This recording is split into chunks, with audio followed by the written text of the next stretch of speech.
Hello, One Take Schreier here, and today we are going to talk about the relationship between video game developers and video game publishers. I think this is a really interesting topic, and there are a lot of misconceptions surrounding it, especially on the internet, where I think there are a lot of people out there who just see it as kind of like game developer good, game publisher bad, because the people who make the creative decisions are good and the people who make the financial decisions and want to see a return on their investment are bad. And I mean, maybe there's a little bit of truth to that, but look, reality, as always, is a lot more nuanced and complicated than that. I saw someone in a comment on one of my videos once call my channel Nuance Slop, which I really enjoyed. I think if One Take Schreier doesn't really click, does it stops resonating with people, maybe we'll rename this channel Nuance Slop. So how does that relationship actually work? Well, so there are two kind of basic buckets that we'll put this into, and we're going to spend a little bit more time talking about one than the other. But the two buckets are let's call it first party or publisher owned developers, where a developer is within this larger organization and they are owned by the publisher, and therefore the publisher has complete control over them. Well, arguable, but the publisher owns them and pays their salaries and is responsible for their office and responsible for all of the kind of high level decisions surrounding them. Think of it as like EA owns BioWare. EA is a publisher, BioWare is a developer. That's kind of an owned publisher relationship.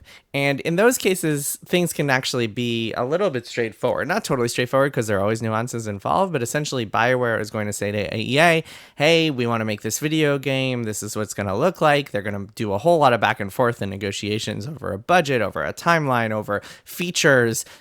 Sometimes, here's a great example with BioWare specifically during the development of Dragon Age Inquisition. BioWare wanted more time. I believe they were delaying that game an entire year, and in order to do so, they had to promise EA that they would add more features to the game. I believe it was like more playable races and all sorts of other stuff that they promised in order to as like a trade-off for that extra development time. But BioWare, generally speaking, the people at BioWare don't have to worry about like not getting paid because they are part of a corporation. Everybody there is getting their paychecks. Used to be a day when joining one of these big corporations meant some semblance of stability, but that's not true anymore in 2026. Oftentimes, the developer will have to hit certain milestones, development milestones, which is an important concept. We'll get to that later. Sometimes they're called gates at some companies, but the idea is essentially the developer has to show that they are making progress, or else the publisher might come in and cancel it, might shut down the studio, might do layoffs, et cetera, et cetera. That is it's a little bit more of a straightforward relationship. There are some quirks and some differences between that and the second bucket, which is outside developers working with a publisher that they essentially have a business relationship with, but are not kind of financially tied the way they would be if they were part of the same company. One of the biggest nuances, I think, and let's go back to the EA and BioWare example, because I think that's a really good kind of quintessential developer-publisher relationship, is if you are a developer within one of these big companies like EA, you might have to battle for certain resources. For example, you have to battle for marketing budgets, or in EA's case, you have to battle for support from the technology team, the team that is responsible for the engine called Frostbite. And if you are a BioWare and you are seen as kind of like lower priority compared to, say, FIFA or Madden, you might have a harder time getting some of those engineers on the Frostbite team to come and help you out with your problems. And in fact, you might have the exact almost like opposite problem. Or you might have the problem of EA saying, hey, BioWare, since your game isn't as important, we're going to take some of your engineers and put them on FIFA or Madden. So that sort of stuff can happen within the kind of the first party, the publisher owned studio operation. But let's talk about the other one, because I think that's where the kind of there are the most misconceptions and just kind of complications and nuances and questions surrounding that relationship. So let's say I'm a game developer, right? Let's say I've got a team of, I don't know, 5 people, 10 people, something like that. I got a studio. I'm making my dream game, my dream card-based JRPG sports simulator roller coaster tycoon game. And I want to get money for that game because I need to pay my employees. I guess we could all work on what's called sweat equity, where essentially we all work on the promise of like, if the company makes it big one day, or if the game sells a lot of copies, we'll all make a bunch of money. But that is a little has some ethical questions, some moral questions, and also some practical questions, because it's a lot harder to hold people accountable if you are not paying their salaries. Plus, they will probably have to get other jobs in order to actually get their needs met. So you cannot really count on them giving you 40 hours a week or more. So let's say I want to pay for things. The easiest way, or the kind of the most straightforward way to get funding for your game, is to go through a publisher. These days there are a lot of other potential relationships, and often a lot of times a game studio might have funding from a bunch of different buckets, including like a VC funding that leads you into the first round, and then you go to a publisher or something like that. Well, let's make this straightforward. You want to go to a publisher. So back in the day, you could probably score some meetings with game publishers with just kind of like a PowerPoint presentation and a few ideas and maybe a little bit of experience under your belt. These days, every single game publisher, every single prospective investor wants a prototype. So usually you have to build some sort of prototype, which essentially means you have some sort of running game that is there to demonstrate what your game could potentially be in the future. Maybe if it's the genre I was talking about, maybe you got your JRPG roller coasters in action. If it's Balatro, maybe it's just kind of like a couple of jokers and just kind of like a basic run of it. You don't have final art, you don't have final visual effects, a lot of stuff, or you don't have music or sound. A lot of it just kind of has to be left to the imagination, or you have basic sound. A lot of it has to be left to the imagination, but the idea is you can look at this and you can imagine the game that it will become. This is not a vertical slice. I'll get to what that means in a second, but you're taking this prototype around. These days, for people who don't know, there are kind of two big gaming conventions where a lot of this pitching happens. There are three really, but the two ones that I'm thinking of are in the US, which are DICE, which happens in Las Vegas in February, and then GDC, which happens in San Francisco in March. And these days, because the climate is so tough for finding investors, you are expected as a game developer to go and have your first meetings at DICE, which are kind of like your appetizer meetings, and then your next meetings at GDC, which are your entree meetings. You're kind of like, you're whetting their appetites ahead of the GDC meeting. So you are expected to attend all these conventions and bring your prototype along the way. Sometimes it might take even longer than that. Oftentimes it's a months long process. It might lead into Gamescom, which is another kind of important pitching place these days. Sometimes pitches happen just kind of outside of that cycle, but those conventions are helpful because all the publishers are in one place. So, okay, let's say I find a publisher. Let's say I go and find publisher Activision or Ubisoft or whoever. Let's make up a name. Let's say I find One Take Schreier Publishing, and I say, hey, I've convinced you guys. I've convinced your business development people. We've gone through the proper channels. You guys have agreed to sign up on my game. I might have negotiated terms. Maybe I got $10 million out of you for a projected timeline of, 2.5 years. But everyone really knows that that's going to turn into 3 years because there's always some sort of buffer and games are always late. So what do the next 3 years look like? Well, what happens is this contract is usually, and I'm speaking very broadly here, there are obviously a million different possible scenarios for how this stuff can play out. But this contract is usually kind of structured in a way where you don't get all that money at once. Instead, you get that money over the course of those years based on what is called development milestones. That is an important term. I mentioned it earlier. At some companies, it's called gates, but milestones is the generally accepted term for it. And basically what that means is I am not going to get the money from the publisher until I have hit certain check marks, certain kind of feature checklists or content checklists. Essentially, whatever the contract says I have to deliver, or else I am not getting my next paycheck, and then my studio is in danger. So what does that mean? Oftentimes, vertical slice is a major milestone. A vertical slice is, unlike a prototype, a vertical slice is a chunk of the game that is designed to actually feel like the game will feel. So it should be polished. It should have the graphical benchmarks and fidelity bar that the final version is supposed to hit. It should have as much of the kind of the features and content. And it should be like a slice of the game that is designed to really demonstrate what the final product will look like. There's a lot of controversy over the idea of a vertical slice. Some people are very pro pro. Some people are very against for various reasons. There's a lot of debates over the efficacy of these things, whether they're fake a lot of the time, whether you're spending a lot of time wasting work, and a lot of game developers have to wind up wasting work on vertical slices or demos that doesn't actually make it in the final product. Ideally, you want this vertical slice to be something that will actually be in the final game. Ideally, you don't want to have to make multiple of them. That is often a major milestone. And then there are all sorts of others that you could find along the way, depending on the terms of the contract and what the publisher is looking for. Alpha, beta, other kind of smaller ones along the way. Maybe it's like, hey, now our multiplayer mode is working. That's our milestone for this quarter or whatever. So that can look in a lot of different ways.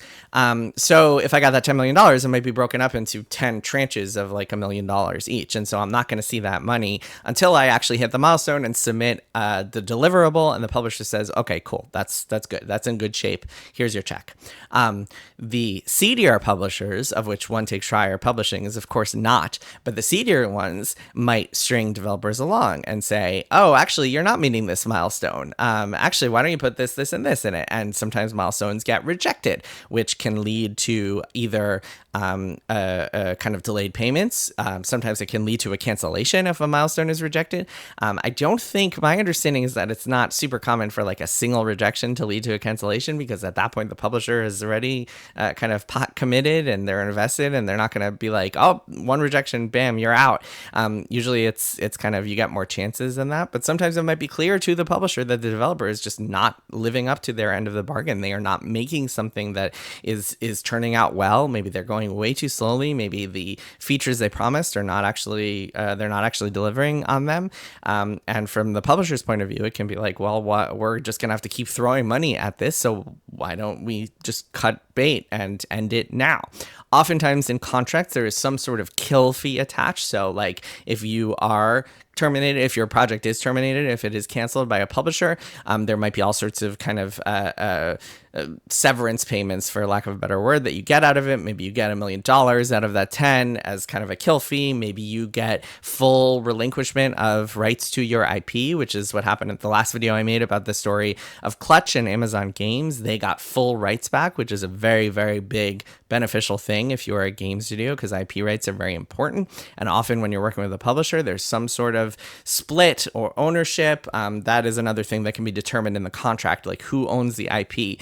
Sometimes the publisher might say, okay, you guys can own the IP, because developers often want to own their own franchise and own the creative rights to do whatever they want with the work. But the publisher might say, okay, but we want hooks in on a sequel. We want first right of refusal on a sequel. So if you decide to make your JRPG Roller Coaster number 2, we get the opportunity to have first dibs at it, and then we can say we want this or we don't want this, and then we move on from there. So that can be a very big thing.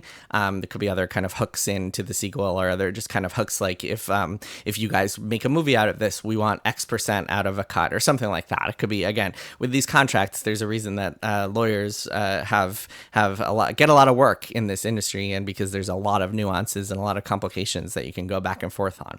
So you go through this milestone process. Along the way, and this is an important nuance that I think a lot of people miss, the publisher is not just writing a check and that's it. I mean, I'm sure some of the time, like I'm sure there are a few like certain that are just kind of pure finance plays, so maybe once in a while that happens, but for the most part, again, speaking broadly, a publisher is going to be invested in the game's success, and therefore they are going to also have people who are kind of offering input, offering support in some way, maybe connecting you to other kind of companies or agencies that you might need. So here's an example. Oftentimes these game publishers will have producers on their end who are not just kind of working in production. Sometimes they are. Sometimes they're just kind of responsible for schedules and milestones and just kind of keeping things efficient and on track. Other times it might be like a design producer or a design director or whatever. The terminology is all over the place in game development. But at a publisher, you might have a design expert who comes in and is like, you know what, I'm the design producer supervising all of these various games or supervising this specific project. And so therefore, I'm going to come in and give you some design help or design tips or design advice or feedback or whatever it is. And sometimes that can be very useful for a game developer, because you have access to this person who might be very experienced, might have 20 years of design experience, and might be able to offer you some very useful input on your JRPG Roller Coaster Tycoon game. Other times it might be annoying. It might be they're coming in and giving you feedback that you're just like, what the hell? Like, I just have no interest in this. And you just have to tell them to piss off, or in kinder ways. Sometimes there's a lot of back and forth. I think most people are just generally reasonable and willing to have conversations and make compromises about this sort of thing. But for the most part, this is not just a simple, like, we're going to write you a check and call it a day kind of relationship. These publishers also will bring in various marketing support a lot of the time. They might say, hey, we have relationships with Jeff Keighley at Summer Game Fest, so we're going to help you get in there and get you a trailer, and we're going to connect you with this company that makes trailers, because you don't know how to do that. You're just like 10 artists and programmers and designers who don't know anything about like this other side of the business.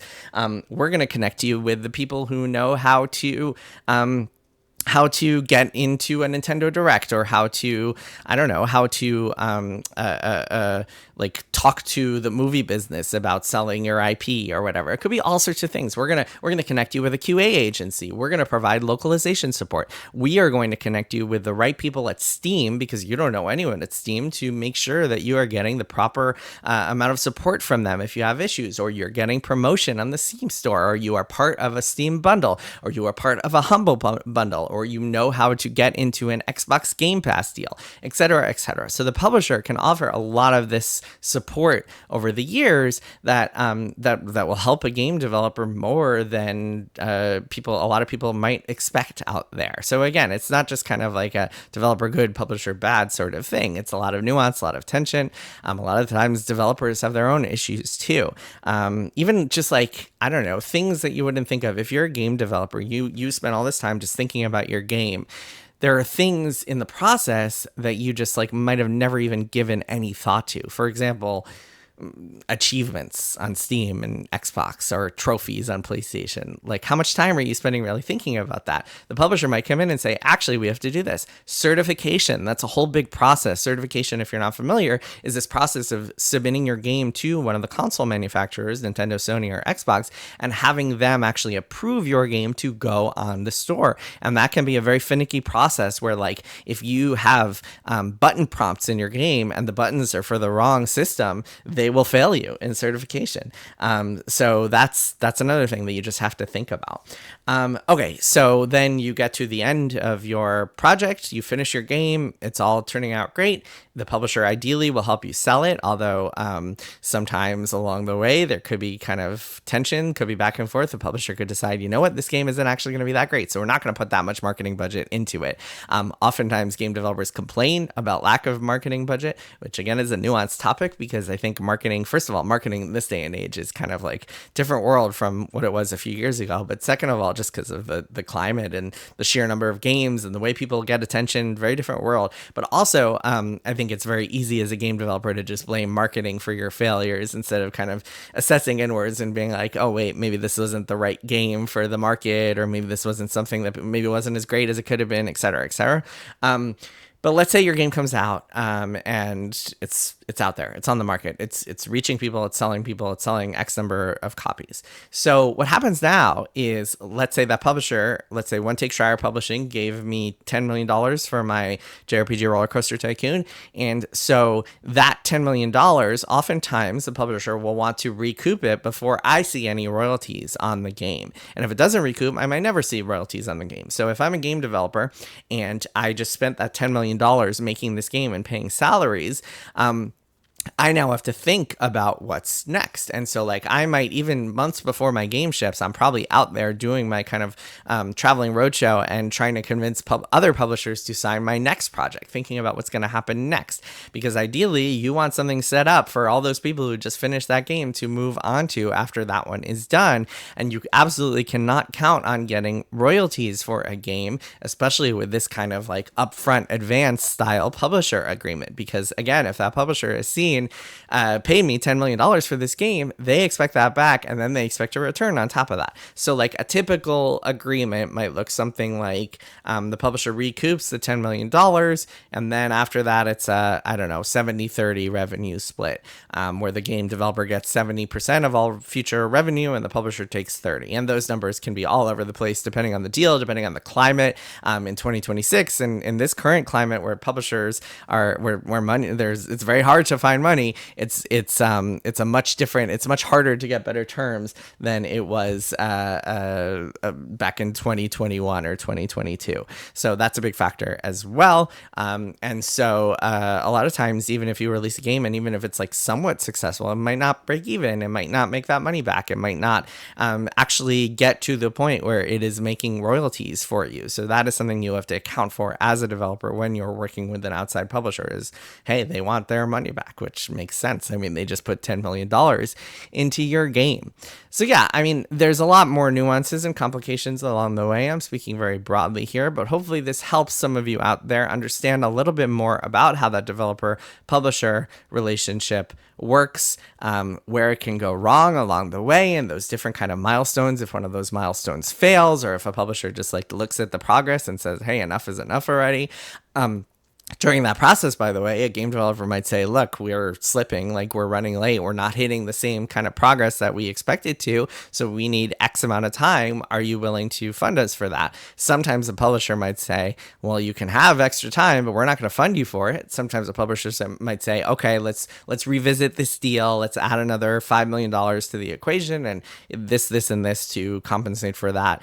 Again, all sorts of permutations can happen along the way. Sometimes if a game developer is kind of juggling multiple projects, it might have to take some of its own money and fund like certain parts of a game if it feels like that's behind, and things can get a little tricky, a little complicated, again, a little nuanced. So yeah, that's the developer-publisher relationship in a nutshell, and this will certainly come up over and over again as we talk about more specific stories and more about how the games industry works in general, but you should know that kind of that basic core of it. So I hope you enjoyed this episode of Nuance Slop, and I will see you next time.